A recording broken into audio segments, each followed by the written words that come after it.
सुकून जगह पे। इर्तिजा आखिरी बात ज़ारा की तरफ देखकर कह रहे थे, जबकि सिकंदर साहब भी उसकी बात का मतलब समझ गए थे। उनके लबों पे एक हल्की सी मुस्कुराहट आ गई थी। इर्तिजा के मिजाह करने की ये आदत काफी पुरानी थी। हाँ चलो। वो दोनों साथ हो गए थे। कॉफी या चाय? वो दोनों इस वक्त नजदीक के रेस्टोरेंट में थे। कॉफी, इर्तिजा ने जवाब दिया। सिकंदर खानजादा ऑर्डर देकर इर्तिजा की जाने मुतवज्जा हो गए थे। सबसे पहले तो मैं यहाँ सिर्फ अपनी बेटी की खुशी के लिए हूँ, और दूसरा मैं चाहता हूँ तुम आर्यान को अपनी सियासी सरगर्मियों में शामिल ना करो। आर्यान चाहे तो बिजनेस करे या कोई जॉब करे, मुझे कोई एतराज नहीं, लेकिन इस तरह के काम मैं चाहता हूँ वो मजीद ना करे, जिससे मेरी बेटी की जिंदगी को पहले की तरह खतरा हो। जब से वो अगवा हुई है मैं डर गया हूँ। मैं उसे दोबारा खोना नहीं चाहता। इर्तिजा अफंदी के लम्हे को चुप हुए थे क्योंकि वेटर कॉफी सर्व कर रहा था। मैं भी ये नहीं चाहूंगा कि मेरे बेटे की जिंदगी में कोई मसाइल आए। मैं खुद इर्तिजा तुम्हारी सोच से ज्यादा पछतावों में गिरा हूँ। सारी जिंदगी एक चीज के पीछे भागते भागते सिवाय बेसुकूनी और मुश्किलात के कुछ हासिल नहीं हुआ। आर्यान के कुछ मामलात मुझे बिल्कुल पसंद नहीं। जिसको चाहे वो अगवा या कत्ल नहीं कर सकता। इस तरह वो मेरी बेटी को सिर्फ खतरे में ही डालेगा। इर्तिजा अफंदी सिकंदर की बात काटते बोले थे। मैं चाहता हूँ वो दोनों खुश रहें। तुम्हारी सोच से ज्यादा आर्यान को परेशान देखा है मैंने। जरीन की हिफाजत के लिए किस तरह वो परेशान रहता था ये मैं जानता हूँ। मैंने उसे खुद से लड़ते देखा है। मैंने उसे बदलते देखा है। मेरा बेटा पहले जैसा नहीं रहा अब। और मैं तुमसे माफी मांगता हूँ जो भी हुआ। आर्यान तुम्हारे माजी के बारे में कुछ नहीं जानता, इसलिए तुमसे वो सब कह गया था। सिकंदर खानजादा का इशारा किस तरफ था वो समझ गए थे। वो बात वैसे भी मैं उसे बताने ही आया हूँ आज यहाँ। जब रिश्ता बनाना है तो सब चीजें तय कर लेनी चाहिए। वो दोनों कॉफी के सिप लेते बात कर रहे थे। उनके बच्चों की खुशी हर चीज से ज्यादा जरूरी थी। मैं डिस्चार्ज कब तक हो जाऊंगा? आर्यान खुद को चेक करते डॉक्टर को कह रहा था। वो 2 दिन में ही तंग आ चुका था। देखें, अभी आपके जख्म गहरे हैं और आपके स्टिचेस भी ताज़ा हैं, इसलिए अभी आपको कुछ दिन मजीद यहीं रुकना होगा। डॉक्टर्स राउंड पे थे इस वक्त। और अब मेरे बेटे को कोई खतरा तो नहीं है ना? मिसेस ज़ारा और जरीन भी कमरे में ही थे। जी नहीं, अब ये बिल्कुल ठीक है, बस जख्म गहरे हैं कुछ अभी। अब आप आराम करें, कोई परेशानी हुई तो जरूर बताइएगा। डॉक्टर कमरे से निकले ही थे कि सामने से आते इर्तिजा अफंदी और सिकंदर साहब कमरे में दाखिल हुए। सिकंदर साहब डॉक्टर के साथ बाहर ही रुक गए थे, जबकि इर्तिजा कमरे में दाखिल हो गए थे। कैसे हो अब? जरा तकलीफ तो नहीं है? इर्तिजा जरीन की तरफ मुस्कुराते आर्यान से कुछ गवार लहजे में पूछ रहे थे। जी, अब काफी बेहतर हूँ, आपका शुक्रिया। वो भी अच्छे अंदाज में ही बोला था। जरीन ने उसे बताया था वो उसे कबूल कर चुके हैं। तुम्हें मेरी बेटी का शुक्रिया अदा करना चाहिए। जिस तरह उसने तुम्हारे लिए दुआएं की हैं, तभी जाके तुम ठीक हुए हो। वो उसके पास बैठ गए थे। जरीन बेटा, तुम थोड़ी देर के लिए बाहर जाओ, मुझे आर्यान से कुछ बात करनी है। उनकी बात पे जरीन कुछ देर तो उन्हें देखती रही, फिर बाहर चली गई। मिसेस ज़ारा तो पहले ही बाहर चली गई थी। रहमत आपा तो वैसे भी घर जा चुकी थी। मैं जानता हूँ तुम मेरे बारे में जानने के लिए काफी कोशिश कर चुके हो, इसलिए मैंने सोचा आज मैं तुम्हें खुद बता दूं। उसे देखते बोलना शुरू हुए थे। ऐसा कुछ नहीं है, अब मैं ऐसा कुछ नहीं चाहता। वो बातें माजी का हिस्सा बन गई। अंकल, एक नए सिरे से जिंदगी शुरू करना चाहता हूँ मैं। उसने समझ लिया था कोई फायदा नहीं था, और शर्मिंदा था वो। उसने उनके साथ कितनी बदतमीजी की थी। अच्छी बात है, लेकिन फिर भी मैं चाहता हूँ तुम सुनो। वो कुछ लम्हों के लिए खामोश हुए थे। मैं इन दिनों अमेरिका में था जब अम्मी ने मुझे घर बुलाया और मैं यहाँ पाकिस्तान चला आया। यहाँ जब आया तो उन्होंने मुझे दोबारा अमेरिका जाने नहीं दिया, तो यहाँ रहने के लिए मैंने आर्जी तौर पर यूनिवर्सिटी में जॉब कर ली, जहाँ मेरी मुलाकात मरियम से हुई। मरियम खानदान की रवायतों से तंग आई हुई लड़की थी। कब वो मेरे दिल में उतरी पता नहीं चला, लेकिन वो अपने घर वालों से डरती थी, तो हमने कोर्ट मैरिज कर ली। कुछ अर्सा तक छुप के जिंदगी गुजारी और अच्छी गुजारी, लेकिन ये भी कब तक मुमकिन था। वो बात करते कुछ दिन खामोश हुए थे। वो उनकी तरफ मुतवज्जा था। क्या सच था उन सारी अफवाहों के बारे में? फिर वो बोलना शुरू हुए तो वह सख्ते में जाता गया। वो बता रहे थे किस तरह उनकी जवान बहन लूटी फूटी हालत में घर के दरवाजे पे पड़ी मिली। वो बता रहे थे किस तरह उनकी माँ जवान बेटी की ये हालत देखकर चल बसी। वो महसूस कर रहा था बात करते हुए कई मर्तबा उनकी आवाज लड़ती थी। मैं सब कुछ गंवा कर अमेरिका वापस चला गया और फिर एक दिन मुझे नैना की कॉल आई कि मेरी बीवी जिंदा है। मैं सबसे पहली फ्लाइट से पाकिस्तान पहुंचा। मेरी बीवी बिस्तरे मरग पर थी, मेरी बेटी कमजोर सी थी। मैं मरियम का इलाज करवाना चाहता था, लेकिन वो उससे पहले ही मुझे छोड़कर चली गई। वो फिर से कुछ लम्हों के लिए खामोश हो गए थे। वो उन्हें कहना चाहता था कि वो मजीद कोई बात ना करें, वो खुद को मजीद अजियत ना दें। वो तो खुद शर्मिंदा हो रहा था कितना अरसा उसने उन पर इल्जाम लगाए बिना बात को जाने। वो फिर बोलना शुरू हुए थे। वो कह रहे थे उनकी बेटी उनसे छिन गई। वो उसे ढूंढते रहे जब तक वो मिल नहीं गई। वो देख सकता था उनकी आंखें नम हो गई थी। मुझे बहुत से लोगों ने कहा कि मेरी बेटी अब इस दुनिया में नहीं होगी। छोटे बच्चे खो जाएं तो मिला नहीं करते, लेकिन मेरा दिल कहता था कि वो जिंदा है और आज देख लो वो मेरे साथ है। वो नम आंखों से मुस्कुराए थे, वो भी मुस्कुरा दिया था। इसलिए मैं अपनी बेटी से बेहद मोहब्बत करता हूँ। मैंने उन सबको उनके अंजाम तक पहुंचाया जिन्होंने मेरी दुनिया उजाड़ दी थी। तुम ठीक कहते थे, मैंने ही उन्हें उनके अंजाम तक पहुंचाया, हादसों की सूरत में। वो एक लम्हे को खामोश हुए थे, लेकिन मैंने किसी मासूम को कुछ नहीं कहा। वो लोग जो एक मासूम लड़की को बेआबरू कर दें, किसी का घर उजाड़ दें, किसी की बेवी को उठाकर ले जाएं, किसी की छोटी सी बच्ची को उठाकर ले जाएं, क्या वो लोग मासूम हो सकते हैं? इतने गुनाह काफी होते हैं, लेकिन मैंने और भी जुराइम निकाले उनके और कानूनी कार्रवाई की। लेकिन जो लोग गाड़ी के हादसे में मारे गए बच्चों समेत, उन्हें मैंने नहीं मारा। मैं किसी का बच्चा नहीं मार सकता था, चाह के भी। वो खामोश हुए थे। वो उन्हें समझ रहा था। शायद वो उनकी जगह होता तो बिना वजह के ही सबको मार देता। इसलिए मैं अपनी बेटी से बहुत मोहब्बत करता हूँ, तुमसे भी ज्यादा। जो हो गया उसे बदल नहीं सकते, लेकिन मैं नहीं चाहता कि तुम वो सब काम करो जिससे मेरी बेटी की जिंदगी खतरे में पड़े। वो उसे तनबीह कर रहे थे। देखिए अंकल, पहले तो मैं आपसे शर्मिंदा हूँ और आप प्लीज मुझे माफ कर दें। मैं आइंदा कभी आपको किसी किस्म की शिकायत का मौका नहीं दूंगा।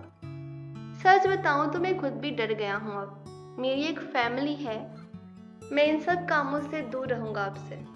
वो वाकई में डर गया था जब जरीन ने उसे बताया था कि वो बाप बनने वाला था। वो मुस्कुराए थे और उसके बाजू पे हल्का सा मुक्का मारा था। वो दोनों बातें कर रहे थे कि मिसेस ज़ारा अंदर आई थी। उन्होंने जरीन को थामा हुआ था। क्या हुआ? इर्तिजा और आर्यान दोनों बेवकूफ चिल्लाए थे। चक्कर आ गया था। इजी, तुम ऐसा करो, जरीन को घर ले जाओ। मिसेस ज़ारा सिकंदर साहब से सारी बात सुन चुकी थी। सारी गलतफहमियां और इख्तिलाफात दूर हो गए थे। आर्यान परेशान सा उसे देख रहा था, लेकिन उसे रोका नहीं। अब तो वो एक थे। इर्तिजा जरीन को अपने साथ ले गए थे। डॉक्टर से चेकअप करवा लिया था। नामुनासिब नींद और ठीक से खाना ना खाने की वजह से चक्कर आया था। उसे आराम की जरूरत थी। वैसे भी कुछ दिन की तो बात थी, आर्यान भी डिस्चार्ज हो जाता। वो गाड़ी में बैठकर आंखें मूंद चुकी थी।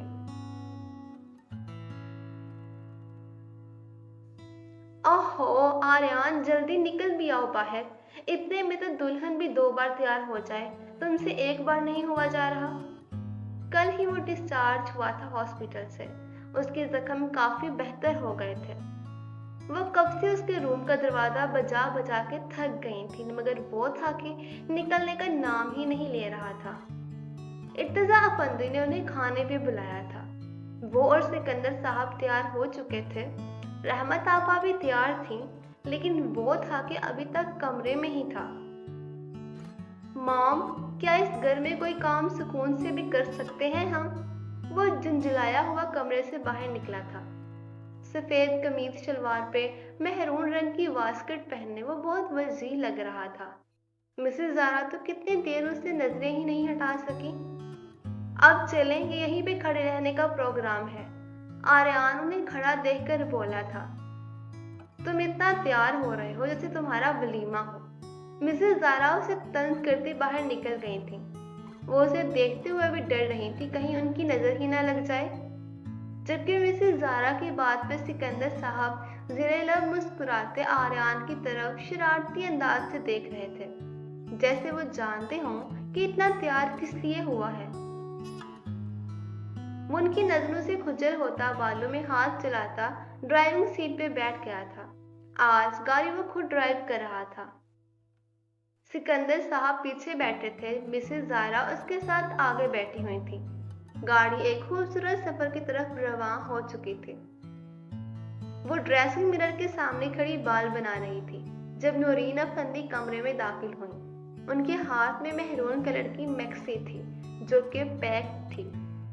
ये ड्रेस पहनो। इतना सिंपल सा ड्रेस क्यों पहन लिया है तुमने? वो इस वक्त सफेद टॉप पहने हुए थे, लंबे स्याह बाल कमर पर सीधे गिर रहे थे। ये ड्रेस? उसकी नजर उस ड्रेस पे जम गई थी। वो ड्रेस बहुत खूबसूरत था, इतना कि उसकी आंखें उससे हट नहीं रही थी। मॉम, ये इतना हैवी ड्रेस है और ये ओवर हो जाएगा, वो उनसे कह रही थी जो ड्रेस को अनपैक कर रही थी। कुछ ओवर नहीं और कुछ हैवी नहीं, अब तुम बड़ी हो जाओ, अब इसी तरह के कपड़े पहनने होंगे तुम्हें। ज़ारा सिकंदर को देखो और कुछ सीखो। वो जानती थी उसकी कमजोरी, इसलिए ज़ारा सिकंदर का नाम लेते ही वो ड्रेस लेती वॉशरूम में जा चुकी थी। वो कमरे का हुलिया सेट कर रही थी। जब वो वॉशरूम से बाहर निकली तो वो उसे देखती रह गई। मेहरून मैक्सी उसके गोरे बदन पे बहुत उठ रही थी। दुपट्टे से बेनियाज खुले बालों में वो नजर लग जाने की हद तक हसीन लग रही थी। मॉम, ये ड्रेस सच में बहुत हैवी है। वो मैक्सी को सेट कर रही थी, लेकिन वो थी कि सेट हो ही नहीं रही थी। कुछ हैवी नहीं है, चुपचाप बैठो यहाँ। मैंने ब्यूटिशियन को बुलाया है, अच्छा से रेडी हो जाओ। वो उसे ड्रेसिंग मिरर के सामने बिठाते कह रही थी। तभी एक लड़की कमरे में दाखिल हुई थी जिसके हाथ में एक बैग था। आ जाओ बेटा। मिसेस नूरीन उसे लाकर उसके सर पे खड़ा कर चुकी थी। इसे अच्छा सा रेडी कर दो। वो जरीन के चेहरे की तरफ देख रही थी। सफेद गुलाबी सा चेहरा, लंबी घनी पलकें, ऐसी थी गोया किसी ने लैशेस लगाई हों। गुलाबी गदास लब। उससे तैयार होने की कोई जरूरत तो नहीं थी। मॉम, क्या है ये सब? आप मुझे दुल्हन बनाना चाह रही हैं? इतनी ओवर लगूंगी मैं। वो खाने पे आ रहे हैं, ना कि किसी की शादी पे। वो खड़ी होकर दबा दबा सा चीखी थी। मुबादा वो लड़की सुन ही ना ले।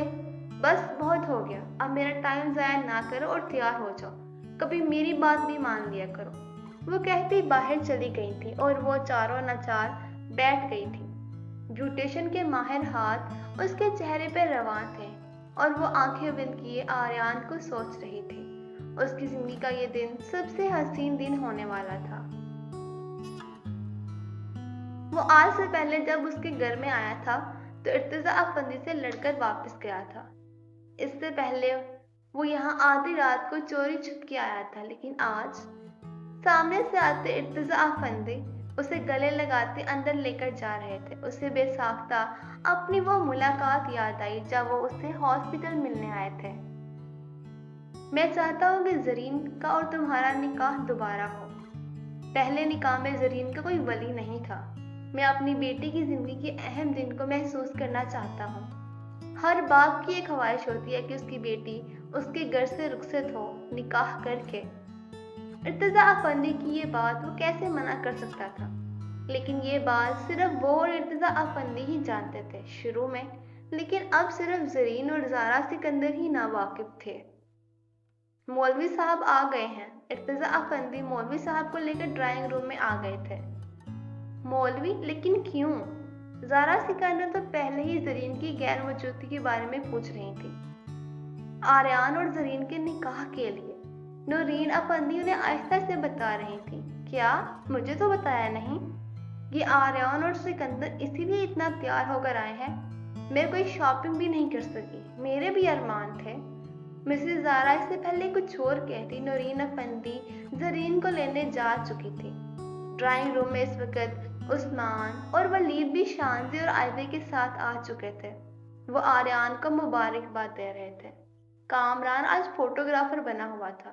ارتضیٰ افندی اور سکندر صاحب ایک دوسرے سے بات کر رہے تھے۔ مولوی صاحب تیار تھے، سب لوگ صرف دلہن کا انتظار کر رہے تھے۔ تبھی نورین افندی زرین کو سیڑھیوں سے لیے اترتی نظر آئیں۔ مہرون لانگ میکسی میں وہ دلہن کے روپ میں تو پہچانی ہی نہیں جا رہی تھی، اتنی خوبصورت جیسے کوئی اپسرا ہو۔ ڈرائنگ روم میں ایک خاموشی چھا گئی تھی، کیونکہ سب کی نظریں اس نازک اندام حسینہ پہ ٹھہر گئی تھیں۔ آریان تو اسے دیکھتے ہی کھڑا ہو گیا تھا۔ ولید اور عثمان آج اسے دیکھ رہے تھے اتنے عرصے بعد۔ اسے تب دیکھا تھا جب وہ برے حال میں تھی، تب بھی وہ بے حد حسین لگ رہی تھی، لیکن آج تو وہ سچ میں کوئی پری یا اپسرا ہی لگ رہی تھی۔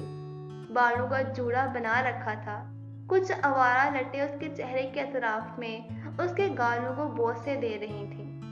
سر پہ لگا جھومر، ناک میں پہنی گئی نتھ، گلے میں باری سیٹ جو گردن سے لگا تھا، سراہی دار گردن میں نیکلس اس کی دودھیا گردن کو اور بھی خوبصورت کر گیا تھا۔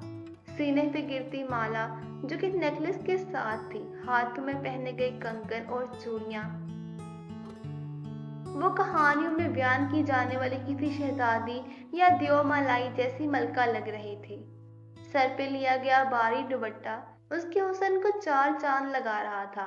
آریان تب چونکا جب نورین افندی نے زرین کو لا کر اس کے پہلو میں بٹھا دیا۔ وہ ٹرانس کسی کیفیت میں اس کے ساتھ بیٹھ گیا۔ وہ لڑکی اتنی حسین تھی اور وہ اس کی تھی، اسے اپنی قسمت پہ یقین نہیں ہو رہا تھا۔ شروع کریں مولوی صاحب۔ ارتضیٰ افندی مولوی صاحب کو اشارہ کر رہے تھے۔ وہاں بیٹھی تمام عورتوں نے جلدی سے سروں پر دوپٹے لیے تھے۔ مسز زارا کو رہ کر اپنی شاپنگ اور تیاری مکمل نہ ہونے کا افسوس ہو رہا تھا۔ نورین افندی ارتضیٰ کے ہاتھ پہ اپنا ہاتھ رکھے ہوئے تھی۔ اتنے سال بعد وہ ملی تھی۔ جدا ہونے کے لیے بیٹیاں خود سے الگ ہی کیوں کرنی پڑتی ہیں؟ ان کی چاند جیسی بیٹی کا نکاح وہ اپنے گھر اپنی آنکھوں کے سامنے کروانا چاہتے تھے۔ نکاح شروع ہو چکا تھا۔ وہ دونوں باری باری مولوی صاحب کے پیچھے متبرک کلمات پڑھ رہے تھے۔ کامران ہر ایک لمحے کو کیمرے میں محفوظ کر رہا تھا۔ سامنے بیٹھی دلہن اتنی حسین تھی۔ آریان جیسا خوبصورت مرد ایک ایسی ہی حسین لڑکی کے قابل تھا۔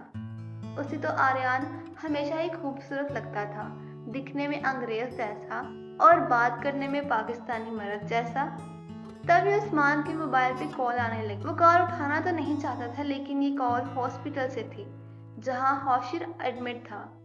وہ اٹھ کر سائٹ پہ گیا تھا کال سننے۔ شانزی کی نظریں اس کے پیچھے تک گئی تھیں۔ تھوڑی دیر کے بعد وہ واپس آیا تھا، لیکن اس کے چہرے پر پریشانی دیکھی جا سکتی تھی۔ وہ شانزی کو اپنے پاس اشارے سے بلا رہا تھا، جبکہ مولوی صاحب اب قبول ہے پوچھ رہے تھے۔ مجھے ایک ضروری کام سے جانا پڑے گا، یہاں سب سنبھال لینا اور واپسی پہ گھر نہ جانا، آئزہ کے ساتھ چلی جانا۔ وہ اسے سمجھا رہا تھا اگر وہ گھر اکیلی ہوئی تو اسے خطرہ بھی ہو سکتا تھا، کیونکہ اسے ابھی خود بھی ساری سچویشن کا نہیں پتا تھا۔ لیکن کیوں، کچھ ہوا ہے کیا؟ شانزی پریشان ہو گئی تھی۔ نہیں، ویسے ہی کہا ہے کیونکہ میں لیٹ ہو جاؤں گا، کہتا وہ باہر کی جانب چلا گیا تھا۔ نکاح ہو چکا تھا، اب وہ دونوں کپل فوٹو شوٹ کروا رہے تھے۔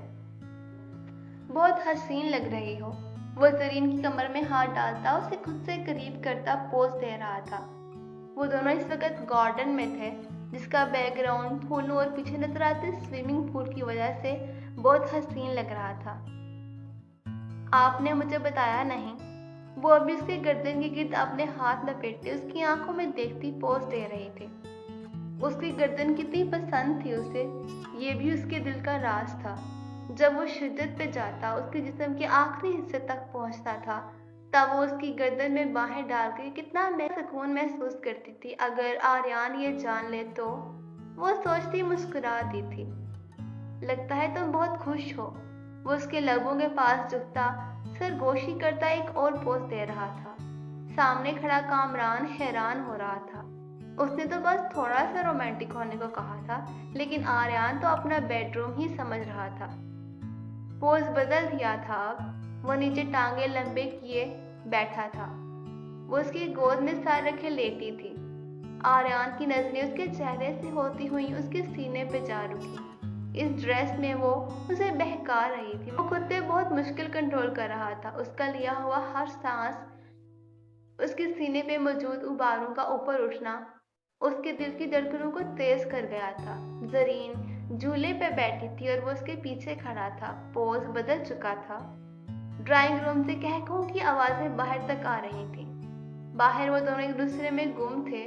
ان کی محبت امر ہو گئی تھی۔ اتنی مشکلات کے بعد انہوں نے ایک دوسرے کو حاصل کر لیا تھا۔ کامران اب تھک چکا تھا، رات ہونے کو تھی، لیکن آریان کے اندر کا ٹھڑکی انسان رک ہی نہیں رہا تھا۔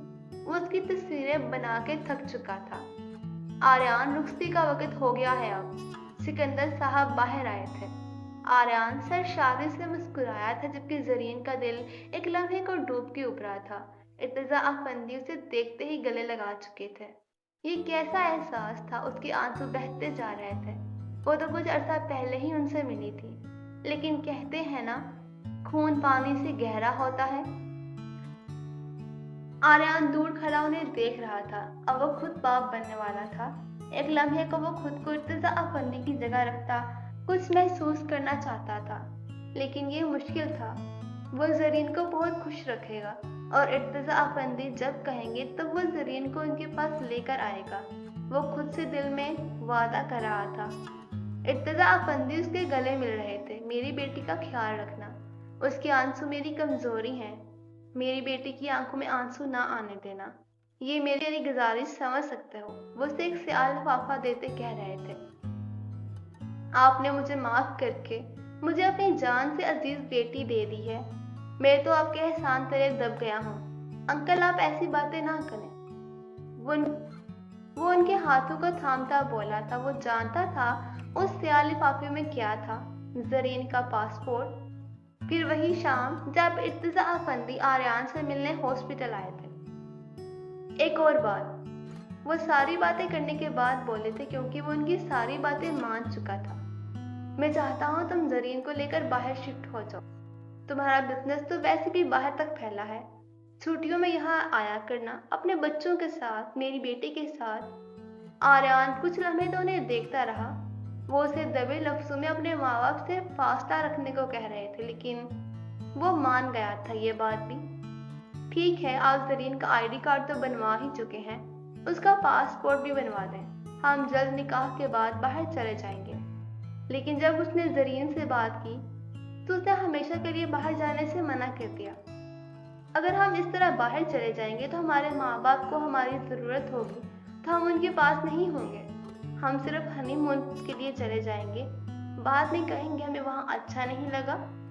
اس کے بعد پہ اسے زرین پر اتنا پیار آیا تھا، اگر وہ کال پہ نہ ہوتے تو وہ اس کو اپنی باہوں میں لے کر خوب پیار کرتا۔ رخصتی ہو گئی تھی۔